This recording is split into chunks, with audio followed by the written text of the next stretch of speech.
Hello बच्चों, कैसे हैं आप सब। आज हम पढ़ने जा रहे हैं आपकी क्लास 7th का आधुनिक हिंदी व्याकरण से पाठ जिसका नाम है समास। समास क्या होते हैं, इस पाठ में हम क्या क्या पढ़ने वाले हैं। इस पाठ में हम पढ़ने वाले हैं समास क्या की परिभाषा क्या है, समास कितने प्रकार के होते हैं, समास रचना में ध्यान देने योग्य बातें कौन कौन सी होती हैं और उन समासों के उदाहरण। तो चलिए स्टार्ट करते हैं आज का आपका पाठ समास। समास शब्द का अर्थ क्या होता है। समास शब्द का अर्थ होता है छोटा करना, यानी कि जो पद बहुत बड़े होते हैं उनको यदि हम छोटा करके कह दें तो वो सार्थक भी हो जाते हैं और लोगों को आसानी से समझ में भी आ जाते हैं। इसीलिए समासों का प्रयोग किया जाता है जिससे शब्द छोटे हो जाएं, सरल हो जाएं और समस्त हो जाएं, यानी पूरे हो जाएं। समस्त पद में दो पदों का संयोग होता है और इसमें समस्त होने में क्या होता है, समस्त होने में दो पदों का संयोग होता है। जैसे यदि हम एक शब्द लेते हैं राजपुत्र, तो हमें इस पद से स्पष्ट हो जाता है कि जिसमें कौन कौन से शब्द हैं। इसमें हमारे पास दो शब्द हैं, एक राजा और दूसरा पुत्र। तो राजा का पुत्र, इतना बड़ा शब्द लिखने से अच्छा है कि हम छोटा शब्द लिख दें राजपुत्र, यानी राजा का पुत्र। इसमें राजा और पुत्र दो पदों का संयोग हो रहा है और समस्त पद बन रहा है। तो इसमें दो पद जो होते हैं उसमें पहले वाला जो पद होता है उसे पूर्व पद कह देते हैं और जो बाद वाला पद होता है उसे उत्तर पद कहते हैं। पहले वाले पद को पूर्व पद और बाद वाले पद को उत्तर पद कहा जाता है। आइए अब हम देखते हैं समास रचना में ध्यान देने योग्य बातें क्या क्या हैं। समास में एक से अधिक शब्द मिलकर एक हो जाते हैं, जैसे माता और पिता। ठीक है, इसमें परसर्ग, विभक्ति, संयोजक आदि को छोड़ दिया जाता है और आपस में पद मिल जाते हैं। परसर्ग या विभक्ति या संयोजक कैसे, जैसे माता और पिता में और राजा के, है ना, चार सिरों वाला, तो ये ऐसे सिरों वाला, चार सिर ले लिया और वाला छोड़ दिया। तो इस तरह से परसर्ग, विभक्ति, संयोजक आदि सभी पदों को छोड़ दिया जाता है तो हमारा पद क्या हो जाता है, संक्षिप्त हो जाता है और इस प्रकार से बना हुआ जो हमारा पद है वो समस्त पद या सामासिक पद कहलाने लगता है। जैसे रोग से मुक्ति, तो यहाँ पर से शब्द जो है संयोजक है, इसको हमने यहाँ से हटा दिया तो हमारा बन गया रोग मुक्त। धन और दौलत, ये भी और क्या है, संयोजक शब्द है, इसको हटा दिया हमने तो बन गया धन दौलत। तो इस प्रकार से दो पद मिलकर तीसरा सार्थक पद बना देते हैं। जैसे रात दिन पढ़ता है, वह रात दिन पढ़ता है। यहाँ पर रात दिन क्या है, समस्त पद है, जिसका क्या अर्थ हुआ कि लगातार पढ़ता है। चौथा बिंदु ध्यान देने योग्य यह है कि समस्त पद में यथा अवसर संधि होती है। जैसे कई जगहों पर यथा अवसर का क्या मतलब होता है, अवसर के आधार पर या अवसर के अनुसार संधि का प्रयोग हो जाता है।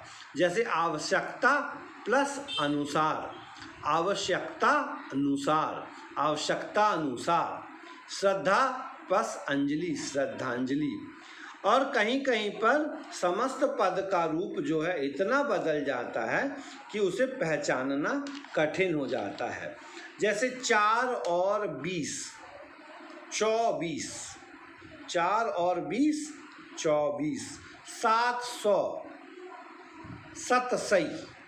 तो यहाँ पे कुछ ऐसे पद भी होते हैं जिनको हम पहचानना थोड़ा हमारे लिए कठिन होता है। चलिए तो अब हम देखते हैं समास विग्रह क्या होता है और इसके बाद हम देखेंगे समास के भेद क्या हैं। समस्त पदों के बीच के संबंध को स्पष्ट करना समास विग्रह कहलाता है। समस्त पदों के बीच के संबंध को स्पष्ट करना, जैसे राजा और रानी, तो राजा और रानी के बीच में एक संबंध हुआ कि वो कौन है, अगर वो राजा है तो दूसरा उसकी पत्नी क्या होगी, रानी होगी, मतलब राजा की पत्नी को हम रानी कहेंगे। तो इस प्रकार से हमारे को जो पद हैं उनमें संबंध स्थापित स्पष्ट हो जाता है, तो उसे हम समास विग्रह कहते हैं। मतलब जैसे राजा और रानी शब्द यूज़ किया हमने, तो ये समास का विग्रह हो गया। या ऐसे कि पूर्व पद और उत्तर पद को अलग करना भी हम समास विग्रह कह सकते हैं। जैसे राजपुत्र का समास विग्रह क्या हो जाएगा, राजा का पुत्र।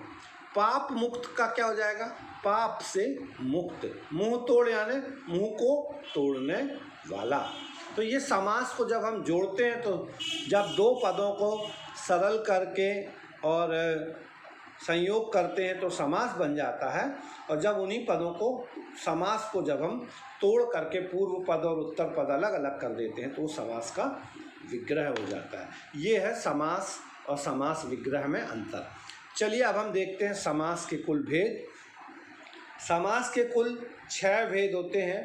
पहला है अव्ययी भाव समास, दूसरा है तत्पुरुष समास, तीसरा है कर्मधारय समास, द्विगु समास, द्वंद्व समास और बहुव्रीहि समास। तो अव्ययी भाव, तत्पुरुष, कर्मधारय, द्विगु, द्वंद्व और बहुव्रीहि। अव्ययी भाव, तत्पुरुष, कर्मधारय, द्विगु, द्वंद्व और बहुव्रीहि, ये 6 समस्त समास के प्रकार हैं। तो इसमें भेद जो है वो पूर्व पद और उत्तर पद की प्रधानता के आधार पर किया जाता है। मतलब समासों को जो बांटा गया है वो उसके पूर्व पद और उसके उत्तर पद के आधार पर बांटा गया है। तो आइए देखते हैं अब हम पहला प्रकार जो कि है अव्ययी भाव समास। इस समास का पूर्व पद प्रधान होता है। जो पूर्व पद है, पहले वाला पद है, जैसे यथा, ये पूर्व पद है तो ये प्रधान होगा, और पूर्व पद के आधार पर पूरा पद जो है वो क्रिया विशेषण का कार्य करता है। पूरा का पूरा जो पद है वो किसका कार्य करता है, क्रिया विशेषण का। जो पूर्व पद प्रधान हो तो अव्ययी भाव कहावे, पूर्व पद प्रधान हो तो अव्ययी भाव कहावे, और पूरा पद क्रिया विशेषण रूप धर के आवे। समझ में आया? पूर्व पद प्रधान हो सो अव्ययी भाव कहावे, और पूरा पद क्रिया विशेषण रूप धर के आवे। मतलब पूर्व पद प्रधान होगा और पूरा का पूरा पद जो है वो क्रिया विशेषण का कार्य करेगा। जैसे यथा साध्य, यथा साध्य, प्रतिदिन, प्रतिदिन, प्रत्येक दिन, यथा शक्ति, शक्ति के अनुरूप, भर पेट, भर पेट, पेट भरना। इसके बाद दूसरा समास है तत्पुरुष समास। तत्पुरुष समास में उत्तर पद प्रधान होता है और दोनों ही पद संज्ञा होते हैं, और तत्पुरुष समास में दोनों पदों के बीच की विभक्ति का लोप हो जाता है। विभक्ति जो है वो लोप हो जाती है, उत्तर का पद प्रधान हो जाता है।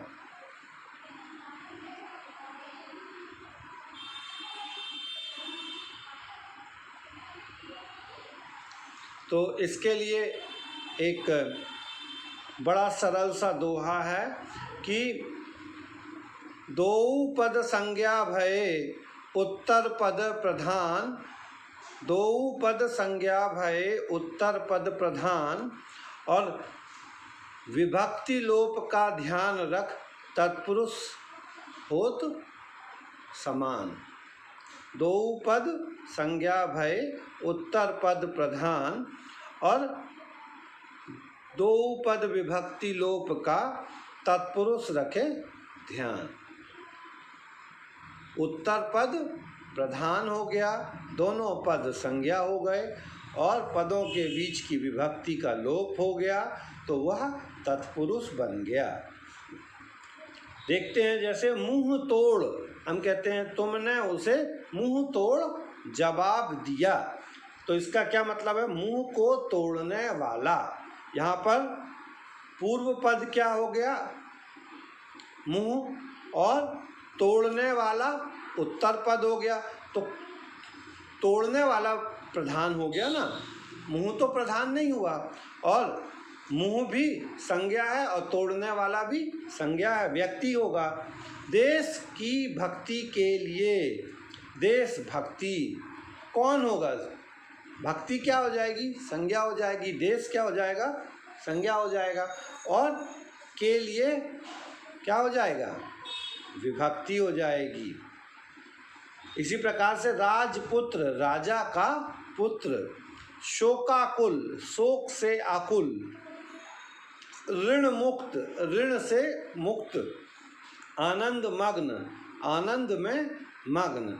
यहाँ पर अगर आपने विभक्ति पढ़ी हो तो एक और छोटा सा फॉर्मूला चलता है कि प्रथमा ने द्वितीया को तृतीया से चतुर्थी के लिए, तो यहाँ पर ये सारी आ जाती है। कर्ता ने कर्म को करण से, इसको इस तरह से भी कहा जाता है। तो ये था हमारा दूसरा प्रकार, तत्पुरुष। ठीक है, दो पद संज्ञा भय, उत्तर पद प्रधान, और दो पदन के बीच की विभक्ति होए सो तत्पुरुष जान। इस प्रकार से ये तत्पुरुष समास हुआ। और उसके बाद में हम आगे आते हैं, जो है कर्मधारय समास। कर्मधारय समास, तो आपने देखा कि अव्यय भाव में हमारा पूर्व पद प्रधान हुआ था, तत्पुरुष में हमारा उत्तर पद प्रधान हुआ था। तो कर्मधारय समास में हमारे दोनों पद प्रधान हो जाते हैं, और दोनों पदों में उपमान, उपमेय तथा विशेषण विशेष्य का संबंध होता है। दोनों पद प्रधान हो जाते हैं। उपमान क्या होता है? जिसकी उपमा दी जा रही है। उपमेय क्या होता है? जिससे उपमा दी जा रही है। ठीक है, जिससे उपमा दी जा रही है और जिसकी उपमा दी जा रही है, जिसकी विशेषता बताई जा रही है और जो विशेषता रखता है। तो विशेषण और विशेष्य, कौन विशेष्य होगा और कौन विशेषण होगा, या कौन उपमान होगा और कौन उपमेय होगा। तो इसमें आप देखें, जैसे चंद्रमुख, यहाँ पर किसकी मुंह को किसकी उपमा दी जा रही है? मुंह को चंद्रमा की उपमा दी जा रही है। चरण कमल, पैरों को किसकी उपमा दी जा रही है? कमल की उपमा दी जा रही है। ठीक है ना। नेक्स्ट, मुख चंद्र, एक चंद्रमुख और मुख चंद्र। यहाँ पे उसका चंद्रमा जैसा मुंह है और उसका मुंह जो है चंद्रमा के समान है। घन श्याम, घन यानी बादल, श्याम कैसा है? काला, मतलब बादल कैसे होते हैं? काले, तो उसको हमने क्या उपमा दे दी? घन श्याम। प्राण प्रिय, कैसा प्रिय है? प्राणों से भी ज़्यादा प्रिय है। उसी प्रकार से विशेषण विशेष्य, ध्रुव तारा। ध्रुव कौन है? एक अटल रहने वाला व्यक्ति, और तारा क्या हो गया? एक तारा है। तो ऐसा तारा जो अटल रहे। पुरुषोत्तम, पुरुषों में जो उत्तम हो। नील गाय, गाय कैसी हो? जो नीली हो। काला पानी, मतलब पानी का रंग कैसा हो? काला। विशेषण बताया जा रहा है कि पानी कैसा होगा? काला। तो विशेष्य क्या हो जाएगा इसमें? पानी, और विशेषण काला।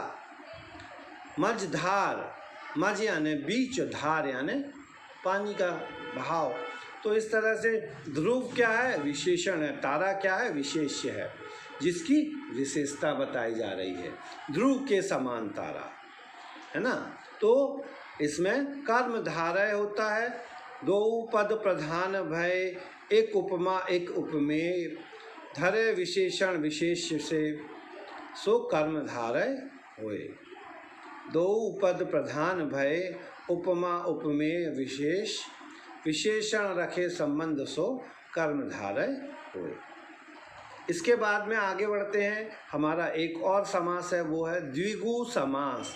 द्विगु समास तो हमने अभी 3 समास देखे।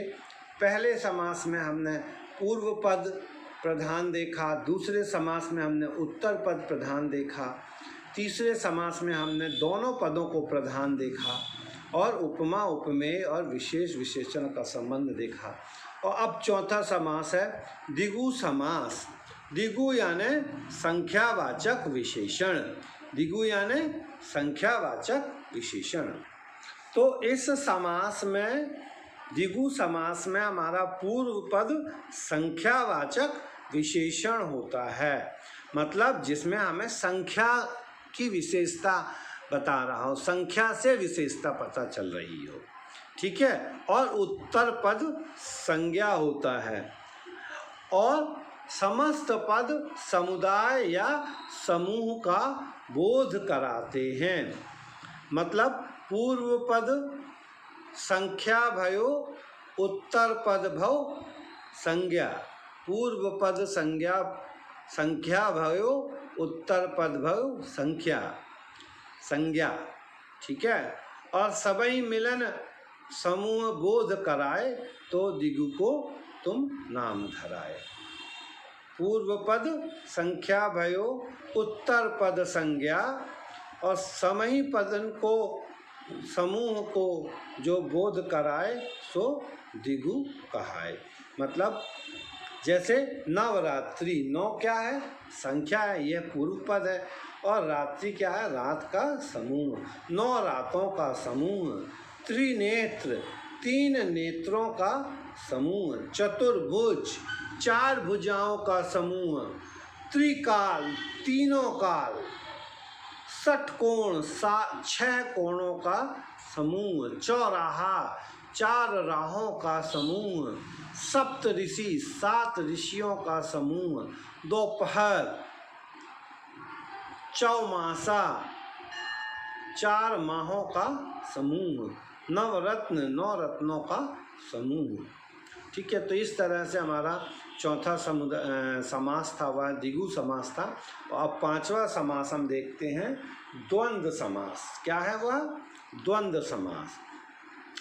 इस समास में दोनों पद प्रधान होते हैं। पूर्व और उत्तर पद के बीच से समुच्चय बोधक शब्द आदि का लोप होता है, ठीक है।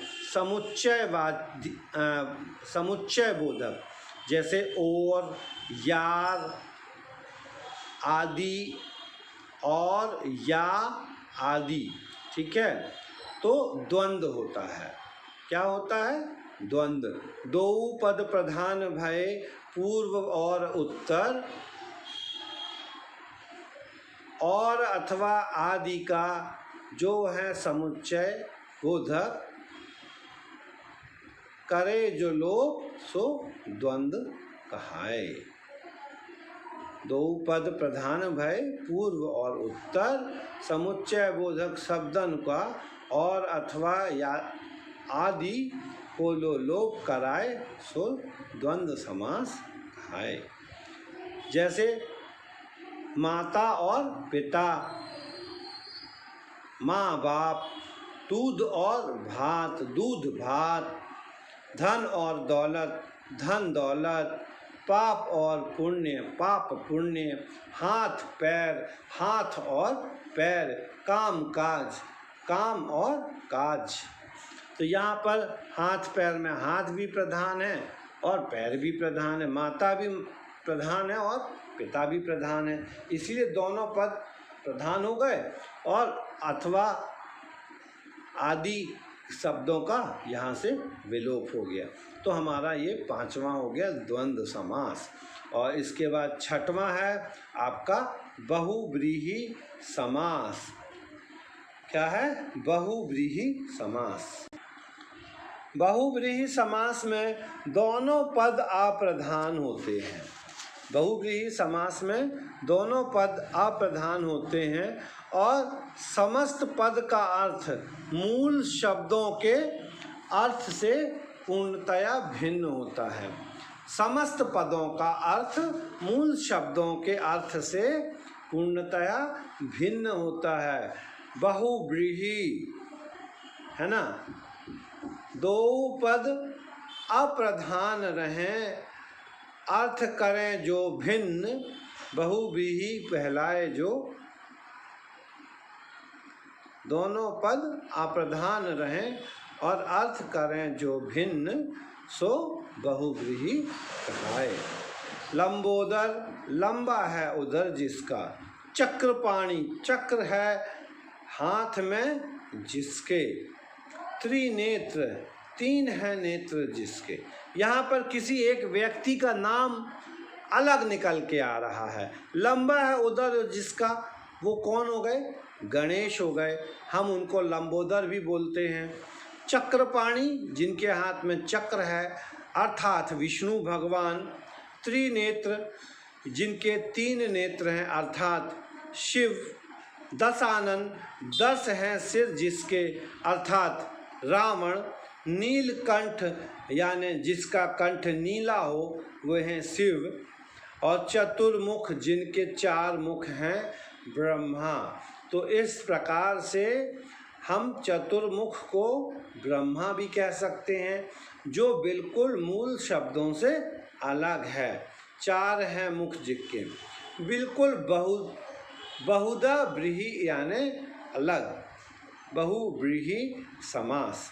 तो इस प्रकार से हमने 6 अलग अलग प्रकार के समास देखे।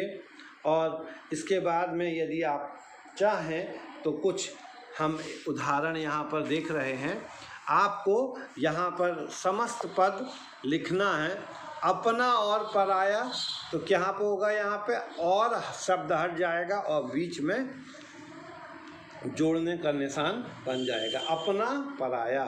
भारत का वासी, भारतवासी। 4 राहों का समूह, चौराहा। बाहु में बल है जिसके, बाहुबली।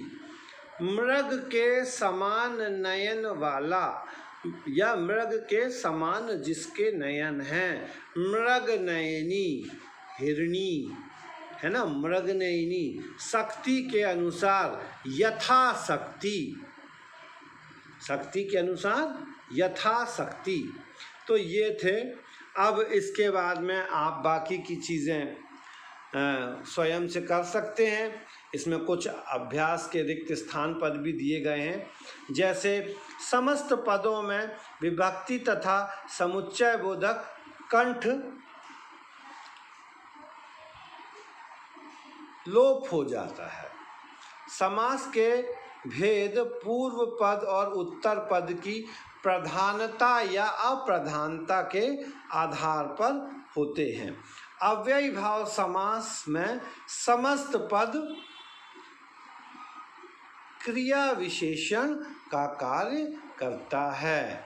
समस्त पद क्रिया विशेषण का कार्य करता है।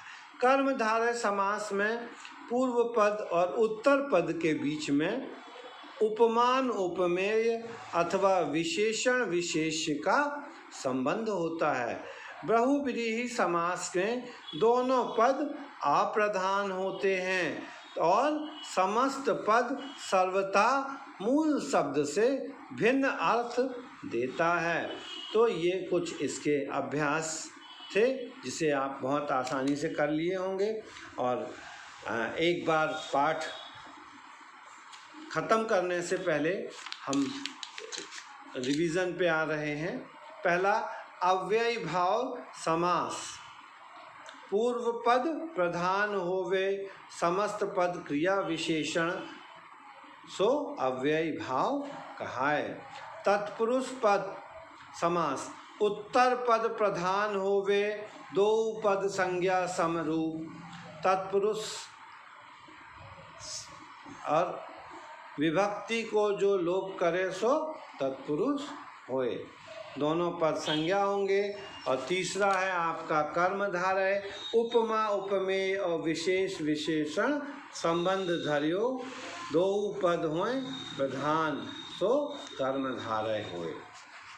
इसी प्रकार से द्विगु समास में पूर्व पद संख्यावाचक, उत्तर पद संज्ञा, ठीक है। और द्वंद्व समास में दोनों पद प्रधान, मतलब पहले में पूर्व पद प्रधान, दूसरे में उत्तर पद प्रधान, तीसरे में दोनों पद प्रधान, चौथे में पूर्व पद संज्ञावाचक, पांचवें में दोनों पद प्रधान और समुच्चय बोधक शब्दों का प्रयोग, और पांचवें में दोनों ही पद अप्रधान और मूलतः मूल शब्द से भिन्न अर्थ देने वाला। तो इस प्रकार से हमने आज के अपनी क्लास में समास देखा और उम्मीद करता हूँ आपको समझ में आया होगा। कोई भी डाउट हो तो आप कमेंट्स के माध्यम से पूछ सकते हैं। और तब तक अपना ध्यान रखिए, पढ़ाई करिए और घर पर रहिए।